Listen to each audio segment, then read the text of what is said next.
Hey, it's Ash, I'm the vegan neuropsychologist, and this video is about whether we should just stop promoting veganism already. I hear people say things like, the whole world is never going to go vegan, so let's just promote the consumption of plants and leave this radical, extreme idea of veganism aside. By the way, I don't think veganism is extreme, I just think it's unpopular. They're two very different things. Having said that, if you like hearing some of these rants, I guess, about veganism, but I also talk about personal development, mental health and parenting, please make sure you hit the subscribe button below. Okay, so the argument is this. It is that vegans comprise 1 to 2% of the world. People hate vegans, let's face it. And I've actually written a blog article about this, which I'll link to in the description below. I know that writing is obviously a different medium than watching a video, but I really encourage you to check it out. I'm quite proud of that article, so I'd love for you to check it out and give me your thoughts. So everybody hates vegans. There are vegans who want to distance themselves from the whole label of veganism. They don't even want to be called vegans anymore, even though they are eating a vegan diet. Quite frankly, I could care less what other vegans choose to call themselves. As long as they're not hurting animals, who cares? For one, I'm quite proud to call myself a vegan. I don't have a problem with veganism being associated with hatefulness and militant extremism, because I know that I'm not like that. And if people think that I'm hateful, then they obviously don't know me very well.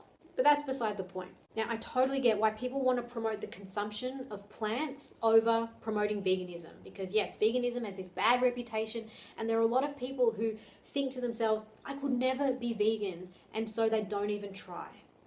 You know, sometimes when we contemplate taking a radical change or making a radical change, the only thing that pops into our head are all the things that could go wrong. So if we suggest going vegan, then the first thing that people think about is, well, what happens if I go to a restaurant and there's nothing for me to eat? What happens if I go to a wedding? What do I do on Christmas? What do I do at a friend's birthday? What do I do in, these hundreds of hypothetical imagined scenarios where I might not be able to be vegan? This is what happens. This is a thinking. It's actually our brain's way of keeping us safe, because change is scary. It's unpredictable and it's unknown. And our mind will do anything to protect us from the unknown. So I get why promoting veganism can be problematic, but I also think that promoting this more moderate kind of just plant-based, almost vegan but not quite vegan approach, I also think that's problematic. Because when we encourage people to make changes but only to the point where they feel comfortable, it actually discourages further growth and change. If you know anything about personal development, you know that growth is what happens when you step outside your comfort zone.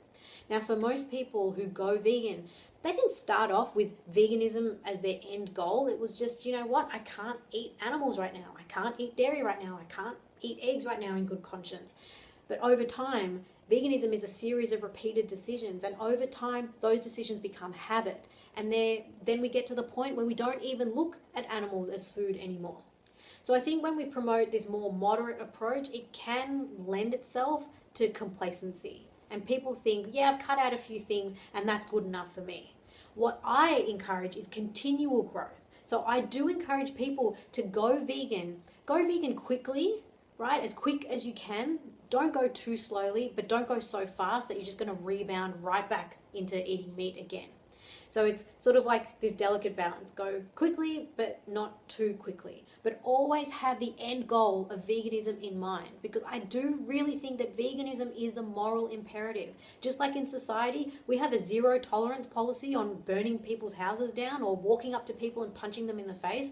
I think we need to have a zero tolerance policy on animal slaughter and animal exploitation.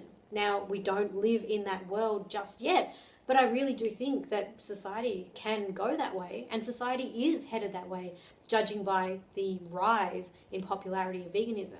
I was actually at a rally a few days ago, and the people who were the most interested in veganism were the millennials, the kids and the teenagers. They're awesome. They're the ones who really want to hear about veganism. And I think that's fantastic, because by the time they become adults and they move, into government positions and so on, they're the ones who are going to be making decisions. And maybe, just maybe, this will become a vegan world after all. All right, I'm going to end this video here. I'd love to know your thoughts. Such a controversial issue. So leave a comment down below. Don't forget to subscribe, and thanks so much for watching. I'll see you in the next video.